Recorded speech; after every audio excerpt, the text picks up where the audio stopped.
Friends, आज हम रज़िया सज्जाद जहीर जी द्वारा लिखित कहानी पढ़ेंगे नमक, जो कि आपकी पाठ्यपुस्तक आरोह के गद्य खंड से ली गई है। कहानी को पढ़ने से पहले और समझने से पहले आइए रज़िया सज्जाद जहीर जी के जीवन परिचय पर एक नज़र डालते हैं।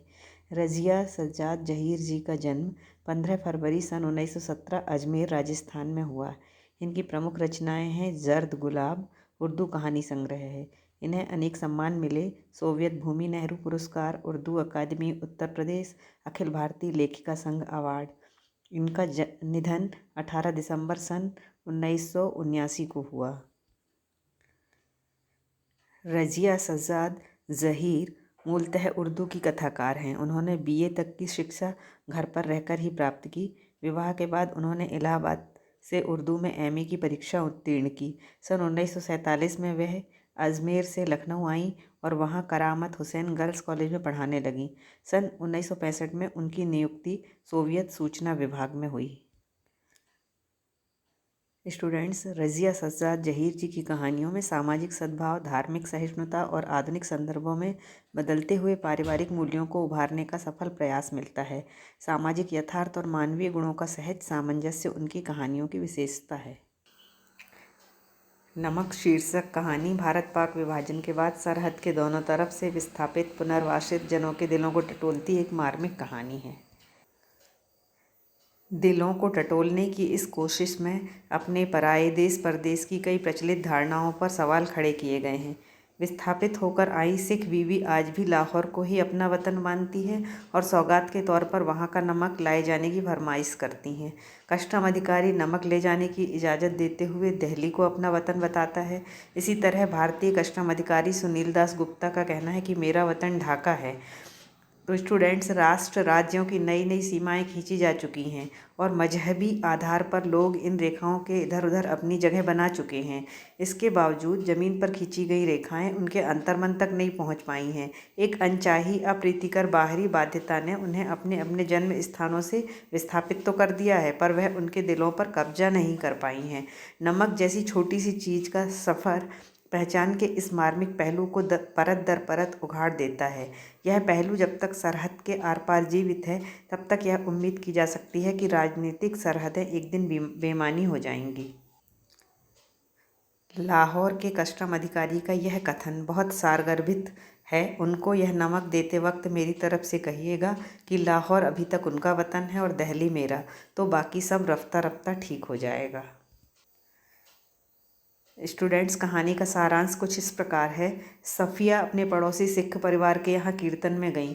वहाँ एक सिख बीवी को देखकर वह हैरान रह गईं, क्योंकि उनकी आँखें, भारी भरकम जिस्म, वस्त्र आदि सब साफ़िया की माँ की तरह थे। साफ़िया की प्रेम दृष्टि से प्रभावित होकर सिख बीवी ने उसके बारे में अपनी बहू से पूछा, और जब उन्हें पता चला कि साफ़िया सुबह लाहौर जा रही हैं, तो वह लेखिका के पास आकर लाहौर की बातें करने लगीं। उन्होंने बताया कि विभाजन के बाद जब वह भारत आईं तो उनका वतन बाद भारत आई हैं और उनका वतन तो अभी भी लाहौर ही है। कीर्तन समाप्त होने के समय साफ़िया ने लाहौर से कुछ लाने के लिए पूछा। उसने हिचकिचाहट के साथ लाहौरी नमक लाने के लिए कहा। सफ़िया लाहौर में 15 दिन रुकी। उसके भाइयों ने खूब खातिरदारी की, अनेक उपहार दिए, लेकिन उसके सामने सेर भर लाहौरी नमक की पुड़िया ले जाने की समस्या थी। पुलिस अफसर भाई ने इसे गैरकानूनी बताया तथा व्यंग्य भी किया कि भारत के हिस्से में तो हमसे अधिक नमक आया है। लेखिका इस पर झुंझला गई तथा नमक ले जाने की जिद की। भाई ने कस्टम की जांच का हवाला दिया तथा बेइज्जती होने का डर दिखाया, लेकिन लेखिका उसे चोरी से नहीं ले जाना चाहती थी, अपितु वह प्रेम की चीज़ को शालीनता से ले जाना चाहती थी। परंतु भाई ने कानून की सख्ती के विषय में बताया। अंत में वह रोने लगी तथा भाई सिर हिलाकर चुप हो गया। अगले दिन 2 बजे दिन को उसे रवाना होना था। उसने सारी रात पैकिंग की।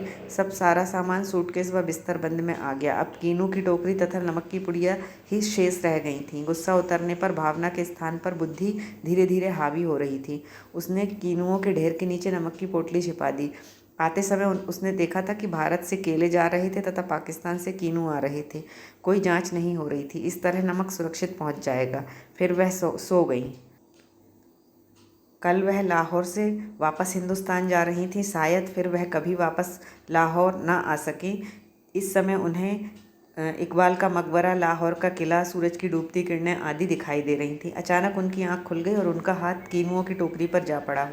उसके दोस्त ने कहा था कि यह हिंदुस्तान व पाकिस्तान की एकता का मेवा है। वह फर्स्ट क्लास की वेटिंग रूम में बैठी थीं। उनके भाई ने उन्हें दिल्ली तक का टिकट खरीद दिया था। वह सोच रही थी कि आसपास टहल रहे लोगों में सिर्फ वही जानती हैं कि टोकरी की तह में कीनुओं के नीचे नमक की पुड़िया है। जब सामान कस्टम की जांच के लिए जाने लगा तो उन्होंने फैसला किया कि मोहब्बत का यह तोहफा जो सिख बीवी ने उनसे लाहौर से लाने के लिए कहा था, वह इसे चोरी से नहीं ले जाएंगी। उन्होंने जल्दबाजी से एक पुड़िया निकाली और हैंडबैग में रख ली। जब सामान जांच के बाद रेल की तरफ चला तो वे एक कस्टम ऑफिसर की तरफ बढ़ी और वह लंबा पतला खिचड़ी बालों वाला ऑफिसर था। उसने उनके वतन के बारे में पूछा और उसने हैरान होकर अपना वतन दिल्ली बताया। लेखिका ने हैंडबैग मेज पर रख दिया और नमक की पुड़िया निकालकर उसके सामने रख दी और उन्हें सब कुछ बता दिया। सारी बातें सुनकर उसने पुड़िया को अच्छी तरह लपेटकर स्वयं सफ़िया के बैग में रख दिया तथा कहा कि मोहब्बत तो इस कस्टम से इस तरह गुजर जाती है कि कानून हैरान रह जाता है। उसने जामा मस्जिद की सीढ़ियों को सलाम देने को कहा तथा सिख बीवी को भी संदेश देने को कहा कि लाहौर अभी तक उनका वतन है और दहली मेरा, और बाकी सब रफ्ता रफ्ता ठीक हो जाएगा। सफ़िया कस्टम के जैगले से निकलकर दूसरे प्लेटफॉर्म पर आ गई। यहाँ सभी ने उसे भावपूर्ण विदाई दी। अटारी में भारतीय पुलिस रेल में चढ़ी। एक जैसी सूरत, भाषा, वस्त्र, लहजा, अंदाज व गालियाँ आदि के कारण लाहौर खत्म होने व अमृतसर शुरू होने का पता ही नहीं चला। अमृतसर में कस्टम की जांच शुरू हुई तो वह कस्टम ऑफिसर के पास पहुंची तथा अपने पास नमक होने की पूरी बात कह सुनाई। अफसर ने उसे साथ चलने को कहा। एक कमरे में जाकर उसने उसे बैठाया तथा 2 चाय लाने का ऑर्डर दिया। उसने मेज की दराज से एक किताब निकाली। उसके पहले पन्ने पर लिखा था, शम्सुल इस्लाम की तरफ से सुनील दास गुप्ता को प्यार के साथ, ढाका 1946। लेखिका के पूछने पर उसने अपने वतन का नाम ढाका बताया। विभाजन के समय वह ढाका में था। जिस दिन वह भारत आ रहा था उससे 1 वर्ष पहले उसकी सालगिरह पर उसके दोस्त ने यह किताब दी थी। फिर वे कलकत्ता में रहकर पढ़े तथा नौकरी करने लगे। उन्होंने बताया कि हम अपने वतन आते जाते हैं। सफ़िया वतन की बात पर हैरान थी। कस्टम ऑफिसर ने कहा कि अब वहाँ भी कस्टम हो गया है। उसने अपने वतन की प्रशंसा भी की। चलते वक्त उसने पुड़िया सफ़िया के बैग में रख दी तथा खुद उस बैग को उठाकर आगे आगे चलने लगा। जब सफ़िया अमृतसर के पुल पर चढ़ रही थी तब वह पुल की सबसे निचली सीढ़ी के पास सिर झुकाए चुपचाप खड़ा था। अब लेखिका सोच रही थी कि किसका वतन कहाँ है, वह जो कस्टम के इस तरफ है या उस तरफ। तो स्टूडेंट, इस प्रकार यह नमक कहानी अभी भी जो विभाजन के बाद लोग यहाँ वहाँ रह रहे हैं उनके बीच में प्रेम को जताती हुई, प्रेम को दर्शाती हुई कहानी है। भले ही राजनीतिक कारणों से या अन्य कारणों से ज़मीनी रेखाएं अलग अलग हो गई हैं, लेकिन लोगों के दिलों में प्यार अभी भी है। आइए स्टूडेंट, इसके बाद हम इस पाठ के प्रश्नोत्तर को देखते हैं। पहला प्रश्न है, सफ़िया के भाई ने नमक की पुड़िया ले जाने से क्यों मना कर दिया था? सफ़िया का भाई एक बहुत बड़ा पुलिस अफसर था। वह कानून कायदों से भली भांति परिचित था। वह जानता था कि लाहौरी नमक को पाकिस्तान से भारत ले जाना सर्वथा गैरकानूनी है। यदि कोई व्यक्ति दूसरे देश में इसे ले जाए तो यह कानून के खिलाफ किया हुआ कार्य बन जाता है। इसलिए उसने सफ़िया को नमक की पुड़िया ले जाने से मना कर दिया। वह नहीं चाहता था कि उसकी बहन कस्टम कार्यों की जाँच में पकड़ी जाए। अभ्यास का अगला प्रश्न है, नमक की पुड़िया ले जाने के संबंध में सफ़िया के मन का द्वंद्व स्पष्ट कीजिए। अथवा नमक की पुड़िया ले जाने ना ले जाने के बारे में सफ़िया के मन का द्वंद्व स्पष्ट कीजिए। तो स्टूडेंट्स, नमक की पुड़िया ले जाने के संबंध में सफ़िया के मन में यह द्वंद्व था कि वह नमक की पुड़िया को चोरी छिपा कर ले जाए या कस्टम अधिकारियों को दिखाकर ले जाए। पहले वह इसे कीनुओं की टोकरी में सबसे नीचे रखकर कीनुओं से ढक देती हैं, लेकिन बाद में वह निर्णय लेती हैं कि प्यार के इस तोहफे को चोरी से नहीं ले जाएंगी और वह नमक की पुड़िया को कस्टम वालों को दिखाकर ले जाएंगी। अगला प्रश्न है, जब सफ़िया अमृतसर पुल पर चढ़ रही थी तो कस्टम ऑफिसर निचली सीढ़ी के पास सिर झुकाए चुपचाप क्यों खड़े थे? उत्तर, कस्टम ऑफिसर जो कि बंगाली था, उसे सफ़िया की संवेदनाएं बहुत अच्छी लगीं। उसे महसूस हुआ कि कानून बाद में है, इंसानियत पहले है। कानून को इंसानियत के आगे झुकना ही पड़ता है। सफ़िया की ईमानदारी और वायदे को देखकर कस्टम अधिकारी ने अपना सिर झुका लिया।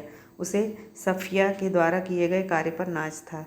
वह सिर झुकाकर अपनी श्रद्धा सफ़िया के प्रति व्यक्त करना चाहता था। अगला प्रश्न है, लाहौर अभी तक उनका वतन है और दहली मेरा। ऐसे उद्गार किस सामाजिक यथार्थ की ओर संकेत करते हैं? ये कथन उस सामाजिक यथार्थ की ओर संकेत करते हैं कि राजनीतिक तौर पर भले ही लोग विस्थापित हो जाते हैं, परंतु भावनात्मक लगाव मातृभूमि से रहता ही है। राजनीतिक बंटवारे लोगों के दिलों को बांट नहीं पाते, वे लोगों को अलग रहने पर मजबूर कर सकते हैं, परंतु उनका प्रेम अंतिम समय तक मातृभूमि से ही रहता है। अगला प्रश्न है, नमक ले जाने के बारे में सफ़िया के मन में उठे द्वंद्व के आधार पर उनकी चारित्रिक विशेषताओं को स्पष्ट कीजिए। तो स्टूडेंट्स, नमक ले जाने की बात सोचकर सफ़िया द्वंद्वग्रस्त हो जाती हैं। उनके भाई जब यह बताते हैं कि नमक ले जाना गैर कानूनी है तो वे और परेशान हो जाती हैं, लेकिन वह आत्मविश्वास से भरी हुई हैं, इसलिए मन में ठान लेती हैं कि नमक को ले जाकर ही रहेंगी। उनके मन में किसी भी प्रकार का दुराव या छिपाव नहीं है। वह देश प्रेमिका हैं, दूसरों की भावनाओं का ख्याल रखती हैं, उनमें भावुकता भी है। इसी कारण भाई जब नमक ले जाने से मना कर देता है तो वह रो देती हैं। स्टूडेंट्स, अगला प्रश्न है, मानचित्र पर एक लकीर खींच देने भर से जमीन और जनता बट नहीं जाती। उचित तर्कों व उदाहरणों के जरिए इसकी पुष्टि करें। तो स्टूडेंट्स, मानचित्र पर अर्थात नक्शे पर एक लकीर खींच देने भर से जमीन और जनता को बांटा नहीं जा सकता। लेखिका का यह कथन पूर्णतः सत्य है। राजनीतिक कारणों से मानचित्र पर लकीर खींचकर देश को दो भागों में बांट दिया जाता है। इससे जमीन व जनता को अलग अलग देश का लेबल मिल जाता है, परंतु यह कार्य जनता की भावनाओं को नहीं बांट पाता। उनका मन अंत तक अपनी जन्मभूमि से जुड़ा रहता है। पुरानी यादें उन्हें हर समय घेरे रहती हैं। जैसे ही उन्हें मौका मिलता है वे प्रत्यक्ष तौर पर उभर कर सामने आ जाती हैं। नमक कहानी में भी सिख बीबी लाहौर को नहीं भुला पाती और नमक जैसी साधारण चीज़ वहाँ से लाने की बात करती हैं। कस्टम अधिकारी नौकरी अलग अलग देश में कर रहे हैं, परंतु वे अपना वतन जन्म प्रदेश को ही मानते हैं। सभी का अपनी अपनी जन्मस्थली के प्रति लगाव है। अगला प्रश्न है, नमक कहानी में भारत व पाक की जनता के आरोपित भेदभावों के बीच मोहब्बत का नमकीन स्वाद घुला हुआ है। कैसे? तो स्टूडेंट्स, दोनों देशों को यद्यपि भूगोल ने विभाजित कर दिया गया है, लेकिन लोगों में वही मोहब्बत अब भी समाई हुई है। यद्यपि यह आरोप लगाया जाता है कि इन देशों के बीच नफरत है, लेकिन ऐसा नहीं है। इन देशों के बीच मधुर और पवित्र रिश्ते हैं। इनमें मोहब्बत की वह डोर है जो एक दूसरे को बांधे हुई है। मोहब्बत का नमकीन स्वाद इनके रिश्तों में घुला हुआ है। सिख बीवी, बंगाली अधिकारी और सफ़िया के माध्यम से कहानीकार ने इस बात को सिद्ध किया है।